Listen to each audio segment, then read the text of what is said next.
কথায় বলে মাছে ভাতে বাঙালি মাছ খেতে পছন্দ করে না এমন বাঙালি হয়তো খুব কমই রয়েছে। তবে মাছ যারা খান তাদের কিছু ক্ষেত্রে সতর্ক থাকা উচিত। বিশেষজ্ঞরা বলছেন বেশ কিছু খাবারের সঙ্গে মাছ খেলে তা শরীরের জন্য মারাত্মক ক্ষতিকর হতে পারে, কখনো সেটি বড় রোগের কারণও হয়ে দাঁড়াবে। চলুন জেনে নিই মাছের সঙ্গে কোন কোন খাবার খেলে শরীরের জন্য তা ক্ষতিকর হতে পারে।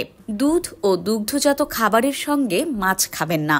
কেউ কেউ দই বা দুধ দিয়ে মাছ রান্না করেন। বিশেষজ্ঞরা বলেন এমনটা করা স্বাস্থ্যের জন্য ক্ষতিকর। দুধ, দই বা অন্যান্য দুগ্ধজাত খাবারের সঙ্গে মাছ খেলে এছাড়া বদহজম, পেট ফোলাভাব, পেটে ব্যথা, ত্বকে সংক্রমণ, ত্বকে সাদা দাগের মতো সমস্যাও হতে পারে।